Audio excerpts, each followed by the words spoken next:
we are, and welcome to the first Friday Night Movie podcast episode of 2020. Doesn't 2020 feel like a fake decade? It's like we're 5 years past Back to the Future right now. Mm-hmm. That's insane. It's and at this point, by the way, I've seen on Instagram people like making a big deal about the decade and the best things of the decade. I feel like after 1990 turned to 2000, we can just stop getting excited about decades. I just don't think it's like a real measure. Is decade a thing? Also, decades are 10 years. So this makes me sound so stupid, I'm sure, and you might need to cut this out. But I'm like, 2009 to 2019 was a decade. It was 10 years. Yeah, that was 10 years. Yeah, exactly. It's always... Next year will be 10 years from well, there is a 10 years ago. Moment. Like, do you know what I mean? I don't. That's just because the numbers are even, or it's just like chunks of time. I'm like, every year is a decade from 10 years ago. But also, people. What's different today? What's different today about yesterday? I just don't really get this whole like New Year's thing today. I mean, that's literally how I feel. Like, why does today matter any more than yesterday did? Why did I need to celebrate last night? I don't know. I'm not into New Year's Eve. I'm not into New Year's Eve. I had a fun New Year's Eve. I saw Fish at Madison Square You had an Garden. epic. It was amazing. You had an epic New Year's Eve. It was amazing. Okay, so in this episode, we are going to actually look back on 2019, just the previous year, not the previous decade. And we're going to talk about the best, I wouldn't say worst, but we're gonna talk about our buys, our rents, and our meh for the last year. I think actually, and we can get into this later, one of my highlights of the year is rekindling my deep, deep love for Cats. Oh, okay. By seeing both the stage, play of it, the live performance, and the movie, and then watching the movie version of the play and listening to the soundtrack has just ignited my love for Cats. That is a highlight. Okay. To me, that can't be measured in decades. Instead of you two reviewing the movie, can I just ask you about it? Well, we're not going to review it now. We're not going to review it now. It says, quick Cats review by Beck and Shy at the top of the outline. That is the top thing. Oh, no kidding. It's literally, you're welcome, host. And Becky didn't see it either. That's why she segued into Cat. As Billy said, this is a 7-page outline, and I have so many things to fill out. I just scrolled to the bottom. So Becky and I think we both loved Cats. We had different things to say about it. Although I think I've adopted Becky's point of view. So, anyways, it's a buy. It's magical. It's a lot of fun. My brief statement on it. The people who complain about Cats, I keep asking them, what did you think you were going to see? That's my right. big... Exactly. Like if you had any idea what the Broadway... What was your expectation? Submit yourself to the experience and you will enjoy it. If you try to fight it, yeah, sure, you'll be miserable. But it's like going on a roller coaster. Lift your arms in the air and just scream, and you're going to have fun. My question is, if you had never seen not only the Broadway or any production of it, then... What is it? Does it? I would have assumed I'm watching a movie that was made by people on acid. Right. So this is really for fans of the theater production. Or people who just want to have a magical experience. Shy, I think that's not who it's for. I'm guessing. And it's the algorithm. I just need to conclude that. It would have been better had they just made incredible real people like Jim Henson type costumes. I saw not I saw a great little headline. I have no idea where it was, but I think it was a Hollywood Reporter that said, Baby Yoda and the Dark Crystal Age of Resistance prove that you still need practical effects and you can't do everything CGI. And I think Cats proves it sort of, it's the I don't know if the counterfactual. It's the example where had they filmed Cats and emphasized the physical prowess and done it all practical, because it's such a hard play to perform, and the actors in it are the ones that are actual dancers and singers are really, really great. I think they could have really impressed people with. It would have been like a martial arts movie, but for dance. Instead, there are people definitely are distracted by people are rightfully distracted by floating heads on dancing bodies. But I gotta tell you, Sir Ian McKellen does not have to lap up a saucer of milk if he doesn't want to at this point in his career. He's Gandalf. Dame Judi Dench does not need to kick her leg in the air in a saucy way. Show her privates, right? So. Clearly, those two icons of stage and theater kind of were on board with it. So anyway. Did you wait? Are you the one that sent me? Yeah, you sent me the article of like in order who should be the most embarrassed for being in this movie. Or no, it's least to most embarrassed. Least to most will embarrassed. Say, the thing I liked about that article, although it was still mean the way. So, I mean, the articles about this movie are like borderline cyberbullying. The thing I liked about the article is that there are 3 performers in the movie in particular that are stage performers primarily, and that's Francesca Hayward, Laurie Anderson, and Robbie Fairchild. And they get a ton of respect because they were absolutely amazing in the movie. If you can ignore the CGI issues and you just look at what these guys can do as singers and dancers, it's fantastic. Beck, how about you? Okay. Sorry, what was the question? Lily's just asking us about Cats. Oh, I think, yes, I think if you can look past the very cringeworthy, bizarro CGI, it is a magical, jellicle experience. And I think people who just can't kind of let go of their own ego and just enjoy it for the experience that it is don't truly have a sense of wonder. You know, they don't have a sense of wonder. I think it's okay to just be in a bizarre, surrealist space. It's important to be a fan of the Broadway or theater production. I think, you know, and I'm actually going to put this other movie, Uncut Gems, with Adam Sandler, a drama that he's in the same category as Cats, which is that, you know, sometimes it can be really fun and exciting to experience a new kind of storytelling, a new kind of film. And Uncut Gems is a super stressful, bizarre, crazy movie. And I feel like that, just as much as Cats, is something you have to go in there and say, I'm going to be experiencing something new and different and have different expectations. Because I think if you go into a movie like Uncut Gems and you try and fight it and you don't just submit yourself to the intensity and the chaos of it, it would be a pretty miserable experience. Like Six Underground. No, not like Six Underground. Okay. Per se. All right. Let's use that as the opportunity to say that we're going to talk about our top movies of the year, of which Six Underground I don't think is any of them.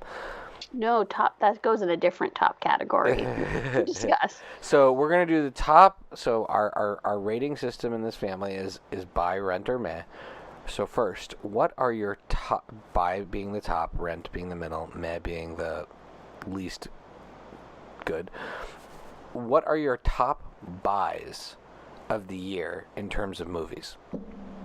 Who's going first? Me? Sure. Okay, Jojo Rabbit. It's not just my top of the year. I actually think it's my top of the decade, as controversial as the decade situation is right now. Lily's calculation of time. Yes. For sure, Jojo Rabbit is my absolute number one. I can say I judge people who don't like it. That's official.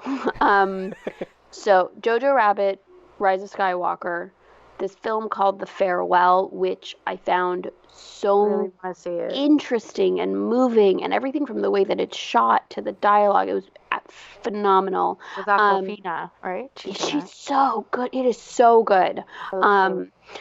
And I was surprised at how much I liked it, actually. Shazam, because, hello, do we not remember how much fun that was and how much fun, just like a good old-fashioned fun time movie. And even though I haven't seen Little Women, I think it's going to be one of my tops. So I'm just going to put it in there.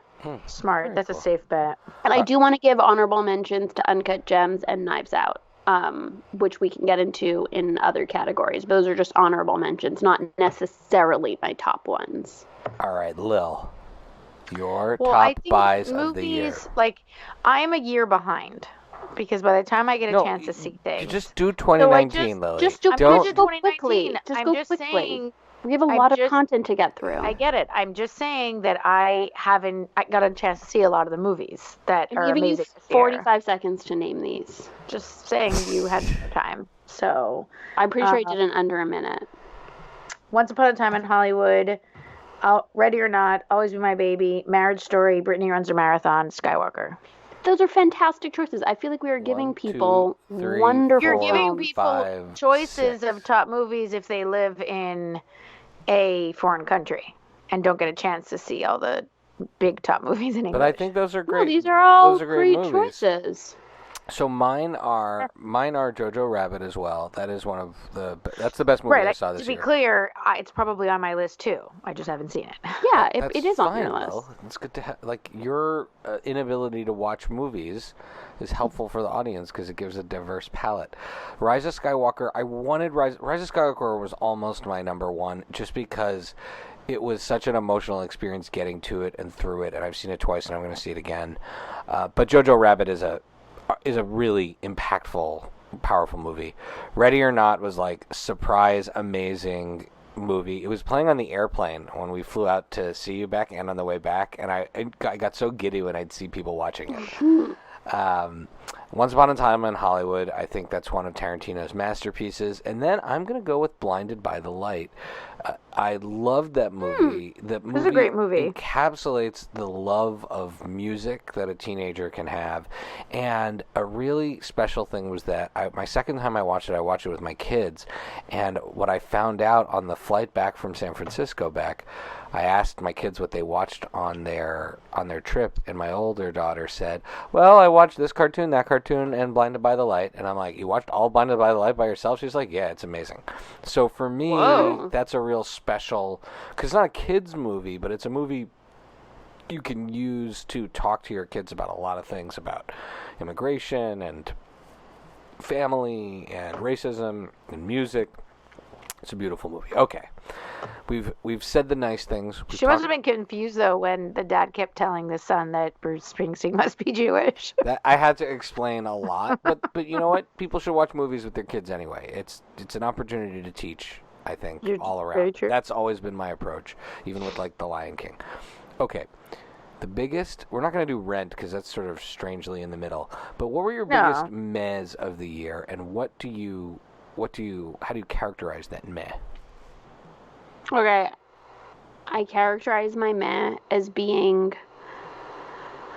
not delivering on the promise. For me, the meh is not delivering on the promise. I see the theme here. Okay, that makes sense. Okay.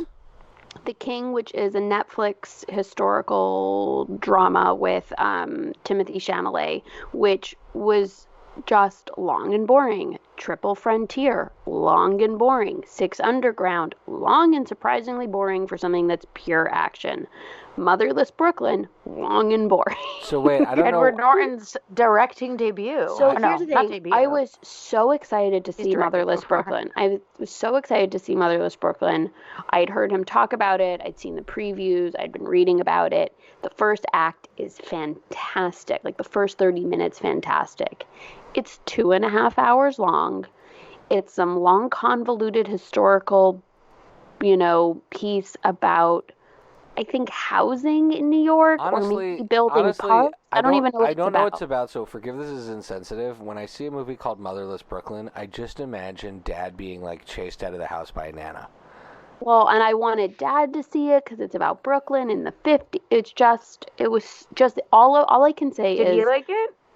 No, he had a headache and fell asleep and didn't even bother, which was a better option. Did you really just give your meh to Netflix? Is it a Netflix movie or is it a? No, it's not. It's not a Netflix outlier. Movie, but these other three are all the Netflix. other three are Netflix movies, and I have to say, all of these movies did not deliver on their promise. And essentially, I found that they had rambling narratives, lots of double beats, characters that weren't fleshed out enough, that didn't have strong enough arcs to actually grip you and keep you in the story, and truly just missed opportunities where you have fantastic, fantastic actors that are just given content that falls flat. And it might not have even been them. I think a lot of it maybe is in the editing, very just rambling films that don't capture you. Let's give a shout out to the editors. I at Fish got to meet up with Friday Night Movie alum and awesome person Jackie Kaplan, who is a television film editor, and editors are good. We need editors. When you write a book, you don't just write a book stream of consciousness. When you make a movie, you should not be allowed to make a 3.5 hour movie just because you can.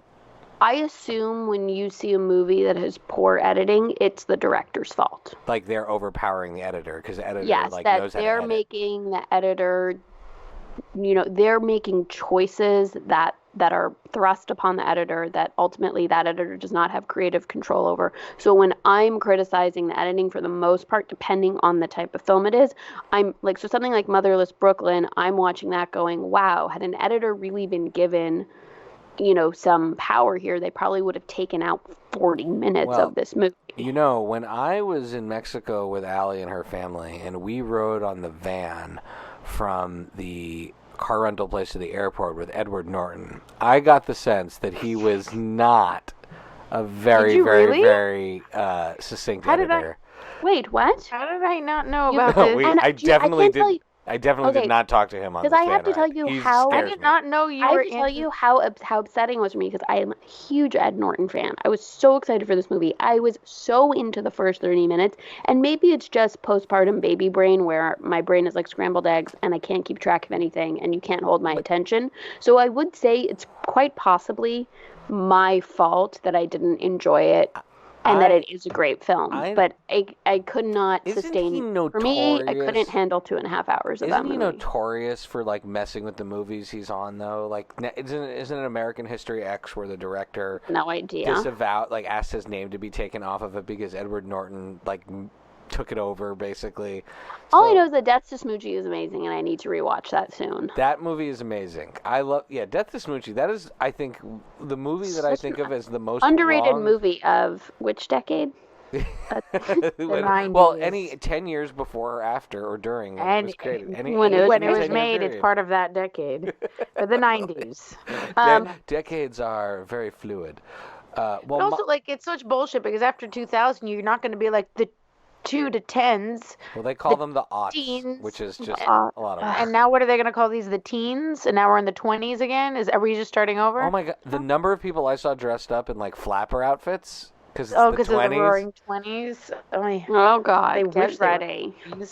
I'm drinking from coupe glasses and wearing fringe. So I'll just say my big meh is Joker. I'm gonna soften my meh. I talked a lot about how that movie was an oppressive experience for me, and I don't change that feeling that movie gave, but so that's why it's a meh. But in terms of delivering on its promise, I actually think that if you go back and you watch the previews and you listen to people's reviews of the movie, it totally delivers everything it says it's going to deliver. It sounds exactly what it I just found that experience oppressive. So it's sort of like I went on a roller coaster or I went on a spinning ride knowing I throw up. And I threw up. and I can't blame the spinning ride. I can't blame the spinning ride. Okay. Lily? One of our other great categories that we do. I don't get to go? Oh, I thought you went. No, Lily didn't go. I'm very excited. What's your meh for the year? Irishman. That's a movie that has all the scenes in it. So here's a question I have about Irishman. Would it have been better if it was a limited series on Netflix in 45 minutes? I originally said when I gave my original review for it that I wish he would have made it into a TV show. But even then, nothing happens almost in the movie. So you would have had to have he would have had to have been willing to sit down with other people and work and collaborate to have it more action start. Because if you watched 8 episodes of this and you got to the end after investing 8 episodes and you were like, that's it? He kills Jimmy Hoffa? That's it? Nothing else happens. He gets old and they use cool technology because they show them young. And then they use CGI to make the young versions of themselves look old again instead of just using the old actors. I think they use the old actors. At some point it's just them, and then they use makeup to make them look even older. Even older? They're already pretty old. They're pretty old, but they make them look even older. Have you seen shots of Pacino lately? I mean, one of the great actors of our time, he totally starting to look like a Jewish grandmother. No, he is. I met him when I saw him on Broadway. I love all of the dropping of sort of celebrity meetings we've had that aren't real ones. I shared a cab in Mexico with Edward Norton. I bumped into Pacino outside of his production, his theater production of Salome. And that's got to be 15 years ago at least. And when I saw him, I was like, I think it's more like 20 years ago. Maybe 20 years. I was like, 20 years ago, my reaction was, he looks like a bubby. Yeah. He was so tiny and like very so tiny, bubby looking that was 20 years ago. And how weird is it that he looks like a bubby but is dating an Israeli model? Like, that's very... Damn. That's like Gal Gadot dating her bubby. I guess. I assume he wears makeup or something. Safta Pacino. Okay. Let's talk. Anyways, I just want to say quickly, my other man is The Lion King. Because I forgot about that. Great choice. Did not deliver on its promise. And I turned it off. And I was pissed that they did not. I was just so pissed it was a wasted opportunity there to do something cool. And what's interesting is that Favreau... Like they did with Aladdin. Favreau did that Lion King. And I think Favreau did something there that they did with Cats in the sense that they tried to make it like, let's make them look really realistic. The cats are like, let's do groundbreaking CGI. And it's just like, yo... You're seeing the point of the movie. Go to the core of what it is and use the strength to make it awesome. Don't use the thing around it. But Favreau's going to be allowed a lot of opportunity here, I think, given what he's been able to do for us. Okay, let's talk about our MVPs of the year. And I'll actually say... These are all really different, which I think are great. The MVP of the year, this can be actor, producer, writer, anyone who's making the films and movies and stuff. Oh, I thought you wanted us to name an actor, a producer, and like I was like, oh man, well, you could, really specific with these MVPs. No, you could name any of those. You read it. But I read it being like we have to literally each of them, and then I was like, well, you guys really just did like a couple of actors. You worked hard there, and your responses. I'm being very judgy of you guys. Since we're talking about Favreau, I'm gonna put Favreau in there.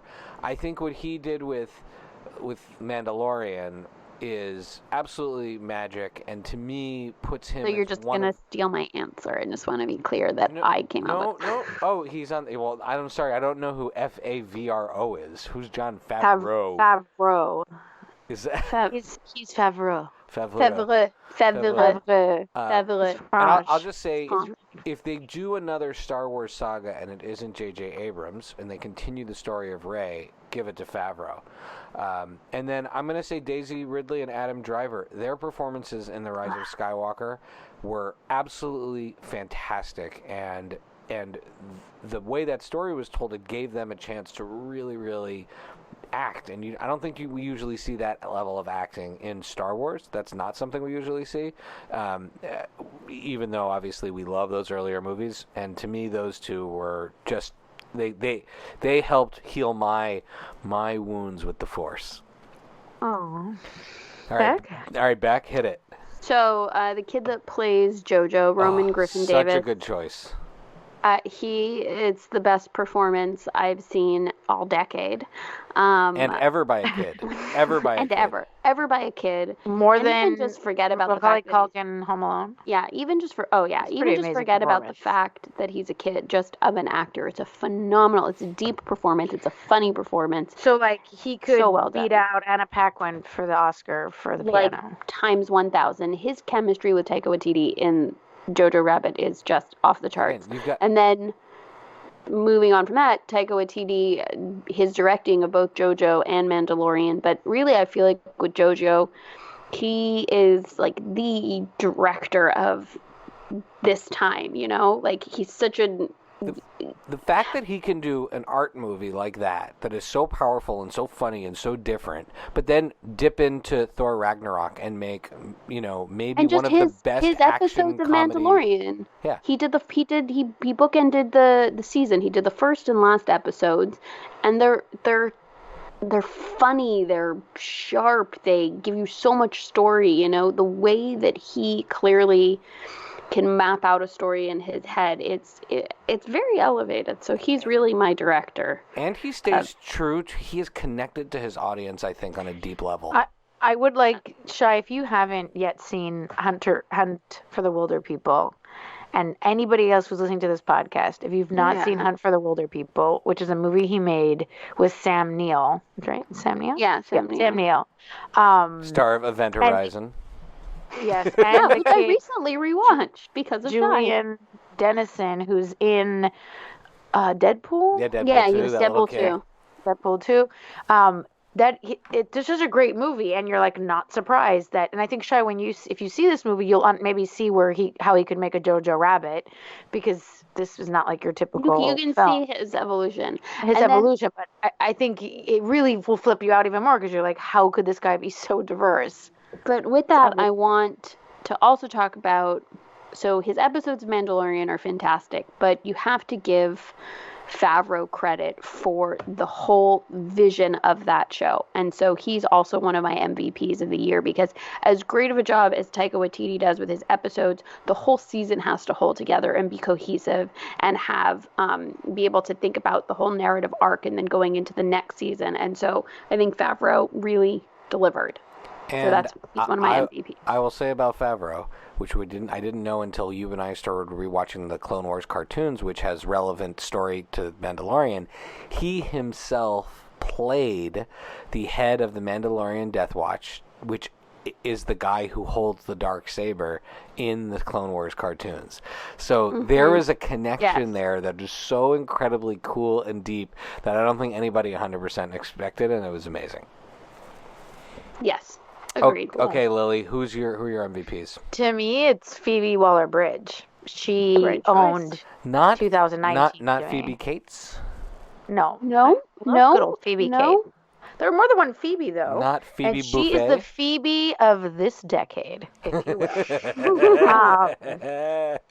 She is definitely the Phoebe of this decade. She, to me, is like the Taika Waititi of TV shows. I don't know how else I could say that. She's the Phoebe Waller-Bridge of TV shows. She's amazing. And I think Fleabag was a masterpiece. I think she's an incredible actress. She made Killing Eve, which is one of the coolest shows, I think, to come out in the last few years. It's not on my top for when we do the TV seasons, but it's great. I still really liked it, and I think she's a powerhouse, and I can't wait to see what she keeps creating. And so I'm grateful for her. I think she's definitely MVP, and Baby Yoda, because to me, he brought joy into like what is a closing out of a difficult year for me. Seeing him when I got to rewatch half of the season with Jose, who hadn't seen it, and it was great because then we had to finish watching it together. He loved it, which I was shocked because he's not into Star Wars. And when that little pod bassinet rolls up and you see him, and I already knew it was coming, it was like pure joy. So, yeah, he won it for me. Okay, all right. Now we go from the top to the bottom. And Becky, I guess I did do good because Phoebe is a actor, producer, and director. Yes. True. So who is your LVP of the year? We're not a particularly... I complain a lot about certain things, but in general, I wouldn't say we're one of those like angry fan podcasts. But who is your least valuable player? I'm just going to go quick. Martin Scorsese, The Irishman. Yeah, for me it's Michael Bay. He's an easy shot for least valuable player because he always makes $1 zillion. So what does he care what I say about him? But Six Underground is just like the worst Fast and the Furious knockoff ever. It's like he didn't even try. He didn't even try, right? It's annoying. It's annoying when these amazing or like epic directors or something are still producing content and they're getting carte blanche, obviously. And just like somebody reel them in, for God's sakes. My LVP is the executive at Netflix who keeps letting people make huge budget films with no oversight. That's what my LVP is. Just put a producer on it who's gonna keep everone in line. Robbie Pra is doing a great job with the comedy series. Let's have Robbie, give Scorsese a few notes. Truly, that's who's getting my LVP. Just stop it. Yeah. All right, now this is a really fun one. This is your MIP. Who is your most improved, person this year, and why? And this can really be in any of the categories, but there's always someone who creeps up on you where you're like, whoa, I didn't notice them before, or I did not like them before and now I love them. Becky, who do you have? I love Lily's answer so much. I feel like she should go first. Okay. I love your answer so much, by the way. Yeah, both of you I really like your answer. My answer is J-Lo, and of course, God forbid I'd ever say I don't like her. Please, Jay, if you're listening, it's not what I mean by this. What I mean is that I saw her when in that movie, Second Act. Is that what it is with Mom, where she plays Vanessa like a Walmart Hudgens? employee? Is Vanessa Hudgens in it? Yes. She ends up being like her secret daughter or something. Oh, well, don't she? you Am I ruined it. making that up? Spoiler alert. Is that part of the movie, or is that a different movie? Now I don't. You'll just have to watch and see. Okay. That's a spoiler you don't know I've spoiled yet, because I don't remember if that was a different Jennifer Lopez movie. Just like Conversations. Like maybe she was the daughter she gave up. It could be, but it could not be. The point is that she was playing this Walmart employee, and the whole time I'm just like, nobody is believing you as a Walmart employee. And I was like, why are you making this shit movie? You're so talented, and I was so annoyed. Then Hustlers, and I was like, damn, woman. Like, Jose and I were sitting there, mouths open, being like, is that CGI? Is that her? Right. Could it be true? You're saying is that had Cats taken the Hustlers approach? Yes. Of having them stripped on a pole. No, then, that's... leaning in to the physical prowess of the actual performers. Oh my God. And also, J-Lo is a fantastic actor, and I think as much as I was like a little bit underwhelmed overall by Hustlers, I was riveted by her. By her, exactly. Yeah. And then, so I feel like most improved because I felt like the other movie she made was like a piece of crap. Oh, they're going to say maybe because you hadn't seen much from her in a decade. Well, I haven't seen much from her in a decade, and then she made Second Act, and I was like, oh, yay, she's back. And I was like, you're better than this. And then she knocks it out of the park, her performance in Hustlers, and I was like, good for you, girl. Plus, she looks amazing. I'm assuming it's genetics. She just looks incredible. She's amazing. So for myself, Jillian Bell is the lead in Brittany Runs Marathon. Now, Jillian Bell has been in a ton of comedies as a side character, as a supporting role. And so it was really, it was like to then take on this lead role, which was complex because it's funny and it's dark and it has some drama and there's like clearly a physical aspect to it. She's running a lot in the movie. She was fantastic in it, and it was great to see someone who has clearly been sidelined in a very specific type of supporting comedic role. Kind of like really get annoying, right? Yeah, like and get a proper leading role and just do so well, and she really made that film so enjoyable. It's a powerful movie, and she is great in it. Yes, and my second one, if I can say, is Ryan Johnson, because I've always loved his original. Such a bold. I love it. It's so bold for our podcast to say anything nice about him. We haven't said anything nice about him in 2 years. Well, Becky and I have said nice things about him. I've always liked his films. I mean, I saw Brick in theaters when that came out. Lily and I saw that together in theaters. Brick is a phenomenal I saw movie. Looper several times. I've always liked his films, and I was so deeply unsatisfied and angry after what was the name of his Star Wars movie? Yeah, after Last Jedi. I block it out. That to see Knives Out, I was like, see, Ryan, just stay in your lane. If you stay in your lane, he's no Taika Waititi, is what you're saying. He's no Taika Waititi. Exactly. Because he is not. He truly is not. But if he stays in his lane and he writes his original little quirky stories that he puts his special spin on, he's fantastic. I don't need to see him co-opting other franchises.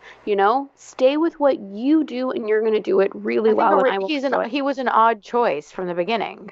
Like, I don't think you don't see his oeuvre and go, that guy should do Star Wars. Or you were like me originally, where I was like, oh, the guy who made Brick, this could be amazing. Wah wah. Yeah, but it's not the right fit. Yeah. No, because I think he's a bit of a, and it works well for him in his original films. He's like a bit of a selfish storyteller. He wants to prove to everyone how cool and crazy his ideas are. And when it's an original film, that's amazing. They are, right. They are. That's a great point. But don't try to imprint that on something that already, has... excellent point.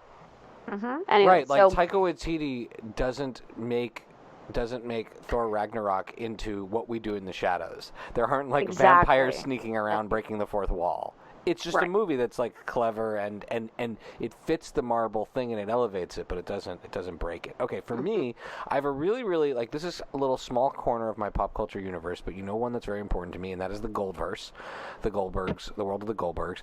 And I want to single out Brett Dyer, who plays CB on Schooled. And I had a hard time adjusting when they started the spinoff last year to a new character being part of the Goldverse, because he's the other main lead character other than Lainey's character.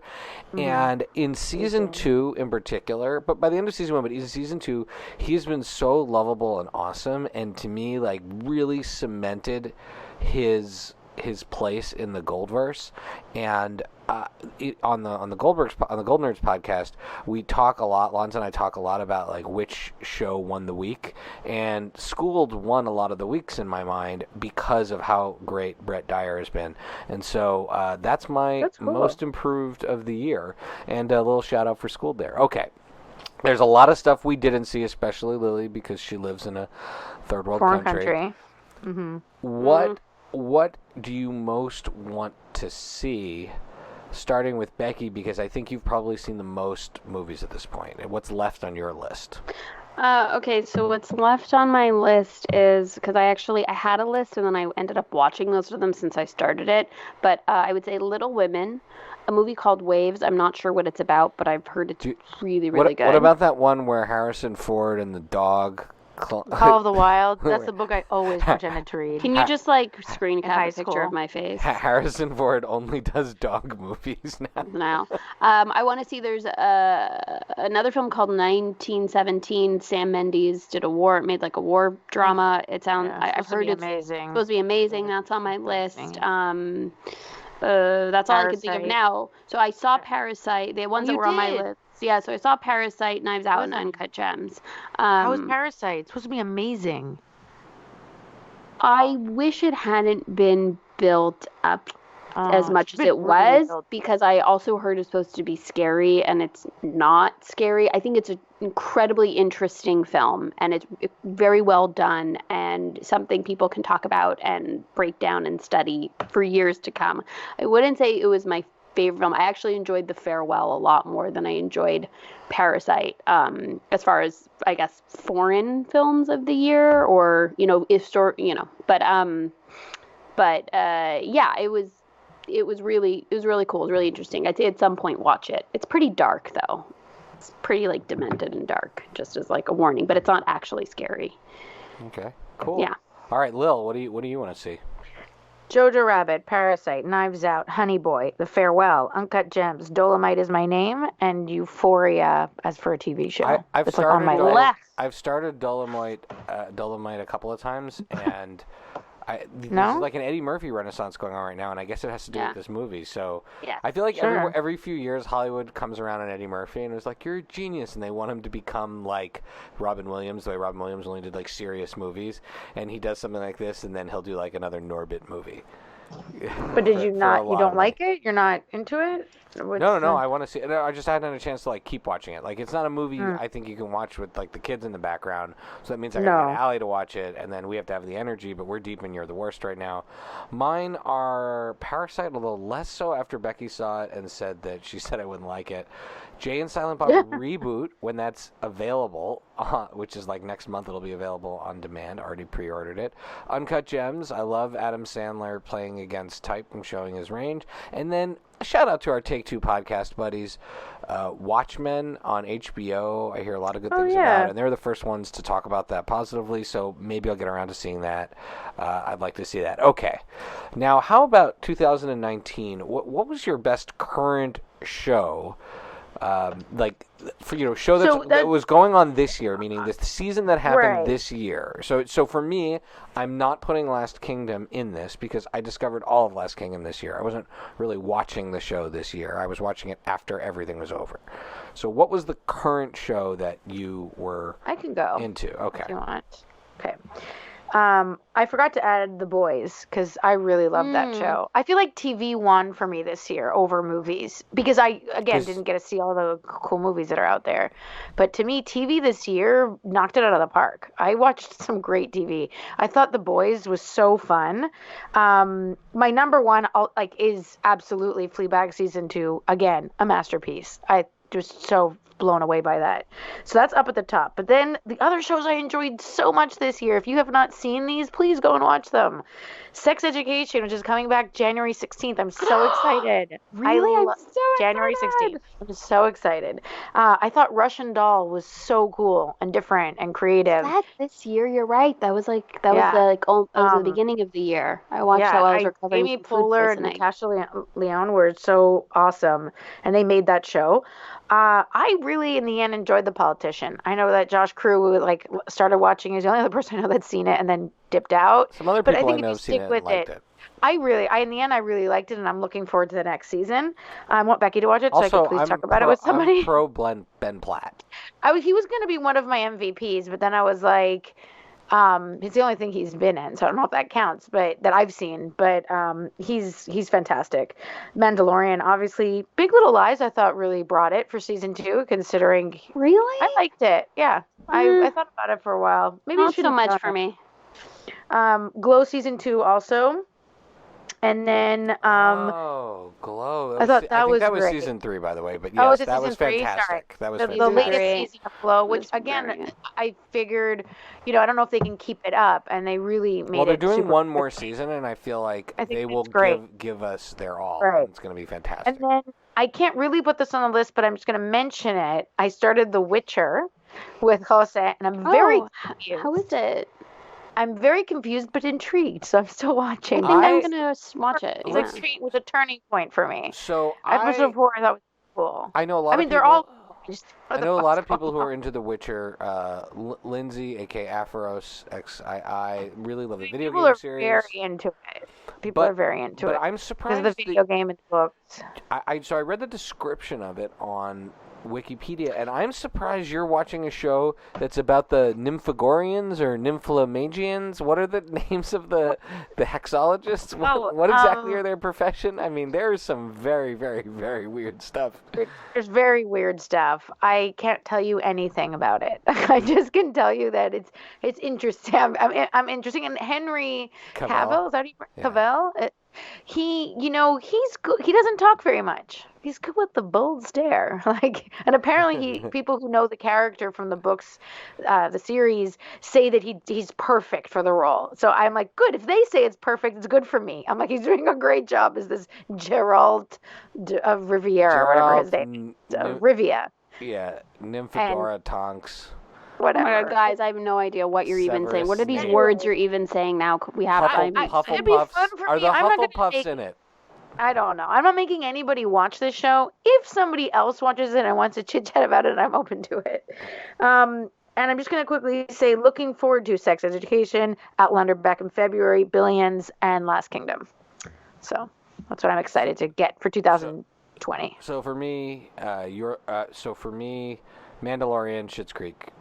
I'm still savoring the current Schitt's Creek series. I guess Schitt's Creek I kind of discovered this year, but not just to me it's like you with Last Kingdom. I watched the whole thing, and I'm waiting. I guess that's more where I am with the show. So I guess Mandalorian's mine. Beck. I don't feel like I have anything new to add to this list. It's a combination of everything you guys have mentioned, essentially. I didn't watch anything different. To watch The Witcher while not being able to pay attention and report back on what's going on. Oh, my God, Becky, it won't make a difference. Watch it, come in, come out, text me, I'll text you back, I'll fill you in. All right, well, let's talk about the best new old show. For me, You're the Worst. I will give you The Last Kingdom. Gilmore Girls, I've been on my Gilmore Girls journey all year, has been a treasure. And then, this is not a show, it's a movie, but Jackie Gary's and Greg Fitzsimmons' Eliza Sherman's Revenge, I love that movie. And when we talk about all of these other, bloated Netflix movies, I cannot believe this movie is not on Netflix. I can't believe it. It's we insane. need to bring back that campaign. Exactly. It was just us and Craig from Take Two Podcast, and a few other people, but I loved that movie. Okay. Lil, how about you? You're the worst. Is Fortune Rookie over? Is that going to be ever made again? I don't know if they'll make another season. Maybe they will. But if we're going to start a campaign for anything, it's for season 2 of Fortune Rookie. Thank you very much. For sure. Schitt's Creek, which is technically over. So even though when I started it, no, there's season's the coming latest now. season. Season 6 is going to be the last one. That's starting in like a week or 2. Oh, it's starting in a week. Okay, so that one doesn't count. Broadchurch season 2. That show's so good. That show's over, but it's amazing. That show is brutally and awesome. Luther. These are like very like intense crime shows. That is also over, but amazing. And then I just started watching. I haven't finished it, but I'm watching Crashing. Phoebe Waller-Bridge. That's a super fun one. I've seen that one. It's fun. Right, it's a cute show. Is that comedy show? Yeah, I stopped. It's about the comic. I stopped. No, that's a different Crashing. That's a different Crashing show. This is a British one. A British one about people these like sleeping. Cool people. Whatever. The point is that I think it only has one season, but I don't care. I'm sad that it does. I'm loving it so far. It's a sequel to Paul Verhoeven's Crash. My best new old show is absolutely without a doubt Travel Man. I mean, in addition to Schitt's Creek and You're the Worst and all these other things. I love Becky's enjoyment of these like niche travel food and absurd competition. Is it shows. over the show? We never watched Travel Man together while you were here. It's we also never good. watched Professional. But is it over? I thought it was a new Professional show. Capture the Flag. Is that the other thing you wanted to watch? Oh, I was talking about old seasons of a show. No, I think I don't know if Travel Man is still on, but there's old seasons of the show. That's what I was meaning. That's what I meant. Instructions say show you discovered that's over. There's so many words on this instructions. page. And try it was Professional Tag. Although Professional Capture the Flag could also be sound even better. I'd watch that. Last up. Hey, we did okay, guys. I've got to keep powering through. Last category. Shine? Oh, no. Oh, you were asking me. I thought it felt like Becky was taking over. David Cronenberg made that Crash, not Paul Verhoeven. I always mix them up. I was wondering what you were talking about. Yeah, I mixed them up. That's what I was checking that because I was like, Paul Verhoeven doesn't sound right.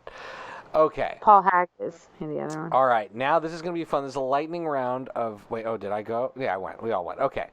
A lightning round of buy, rent, or come back to the show, Shy. There's a bunch of things we haven't talked about in great detail, but we have talked about some of them. No, but none of us mentioned Game of Thrones, and that ended this year. Hold on. So this is it. Completely forgot about it. This is a quick buy, rent, or meh round. Okay, so Game of Thrones. Buy, rent, or meh?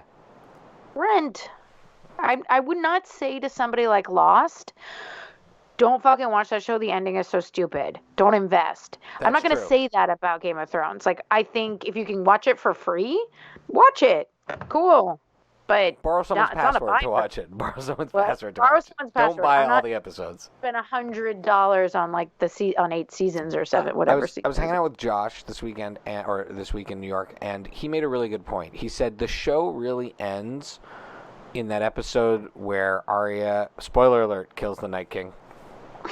And then the other 3 episodes, you just have to count them as like a 3-episode epilogue that like moves things ahead really fast.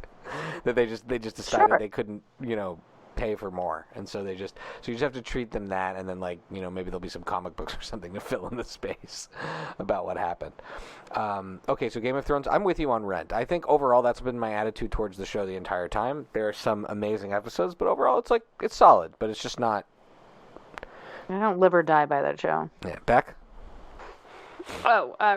We're talking about Game of Thrones. Still Rent, for sure. Agreed. And the final season was a Rent. You should see it. It's like you said. It's not like Lost, but it sure isn't the end of Parks and Rec, which is like one of the greatest endings ever show. Haven't seen yet. Greatest ending. I haven't seen it. I'm saving it. I'm saving it still. The Boys, which Lily already said she liked. Beck, how about you? Yeah, I'd buy that. I like it enough to watch it on one of my streaming services for sure.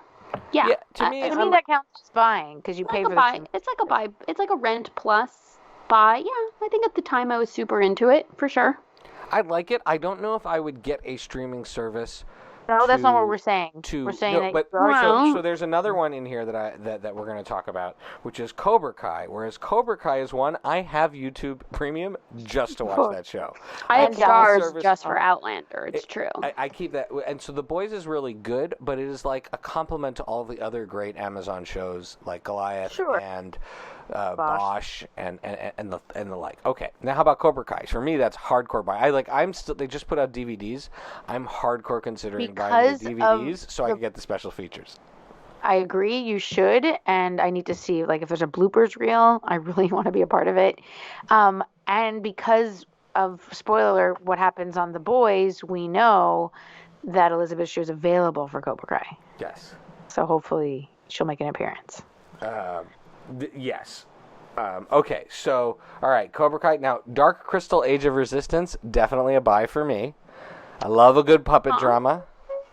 Call that somewhere between a man or Rent, as in if Shai's watching it and I'm at his house, I guess I'll see an episode, but call it somewhere I don't care. I'm going out of my way to consume. I'm so happy for you. I'm really happy for you. Simon Pegg and Mark Hamill's performances, Mark Hamill doesn't get enough awesome things. I need Simon Pegg and Mark Hamill to do a movie together.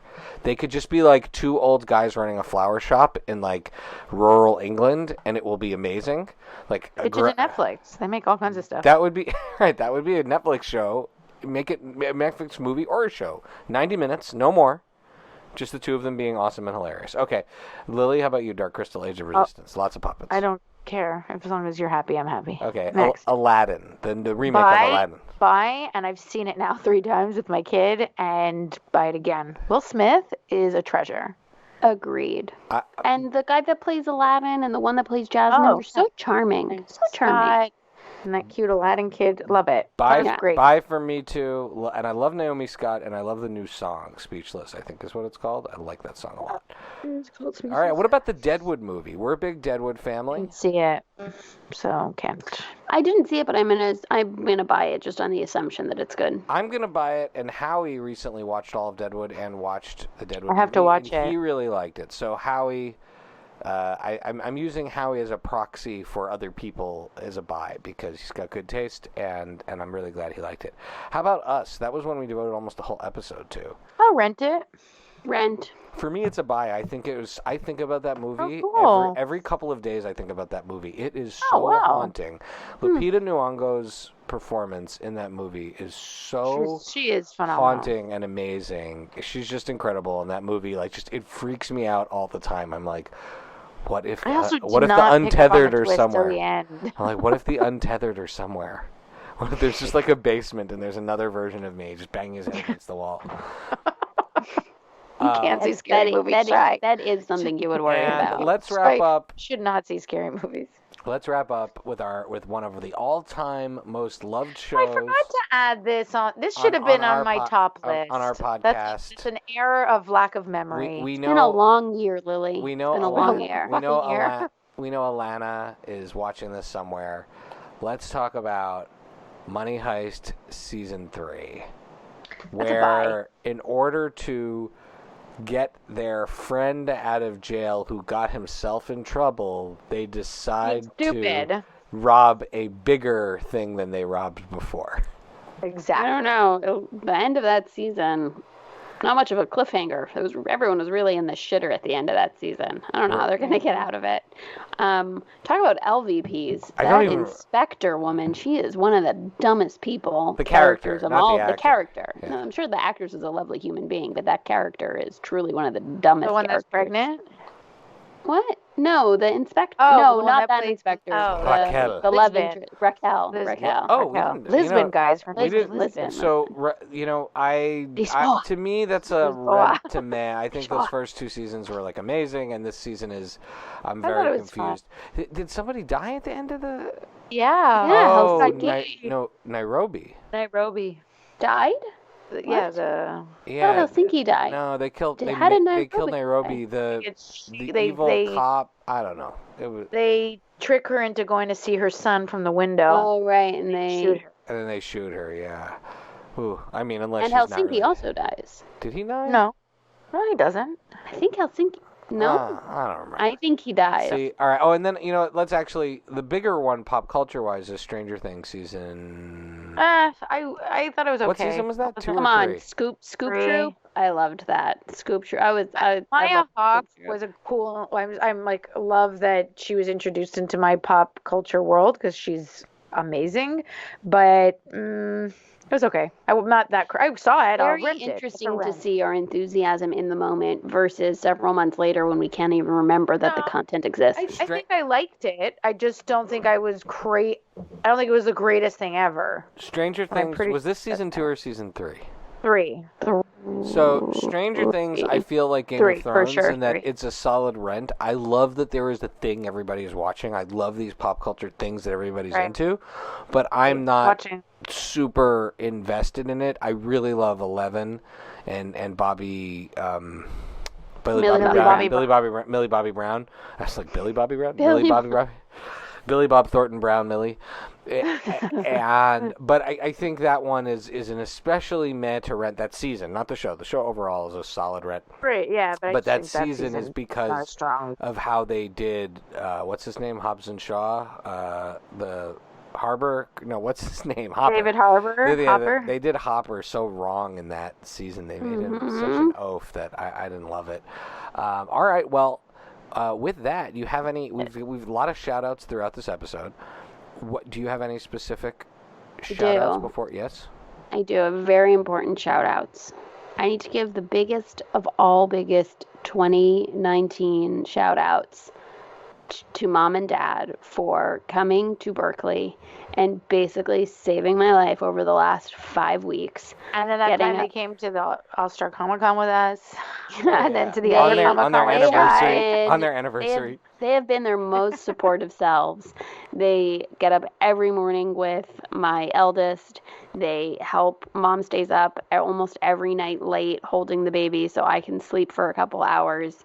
They get all my shout outs. So thank you, Mom and Dad, for helping me to survive the last 5 weeks and this whole last year. You've been just phenomenal. My shout out is to cousin Vanessa, the OG Friday Night Movie fan who I got to hang out with a ton last week with her and her family, and they're just awesome. And as most folks know, that was the first time she and I have ever really hung out in person in 30 plus years of knowing each other, and she is even cooler than one could imagine. So that was amazing.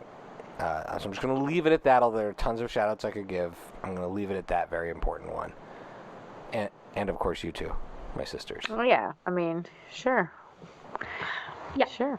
Mm-hmm. Great. Lily? All right. Oh, shout out Mom and Dad. And you for making this podcast happen, because we would not have one without you, Shay. So, I mean, yes, but at the same time, like, would we want a podcast without him? No. I feel like he's the driving force for a reason. You brought this on yourself, Shay. That's fair. There's a reason you have to do the most homework. That is fair. Okay. Where can people follow you, Becky? At Paper BK Princess on Twitter, and You're like all over Twitter these days. Yeah, might have noticed. I have replied to a couple of tweets. Yeah, you're all over. Just 2. You're all over Twitter. Yeah. I'm Chi-Chi, CHICHI, Chi-Chi K. Gomez on the Twitter. And I too have been on fire. And you can follow me at Pancake and the number 4 table. That's Pancake 4 table on Twitter and Instagram. You can follow all of the Friday Night Movie shenanigans at Fry Night Movie on Twitter and Instagram. Or you can go to our website, FridayNightMoviePod.com, which includes the glossary, which has all of the buy, rent, or may rules and things like that for you to check out. And our theme song is by What Does It Eat? It's going to kick in. And as it kicks in, go to your phone or wherever you're listening and rate us, review us. Give us a 5-star review. Don't hold back. Nothing less than 5 stars. It's free and very helpful. And with that, we close off 2019, and we are excited for what is to come in 2020. Love you guys. Bye-bye. Love you. Bye.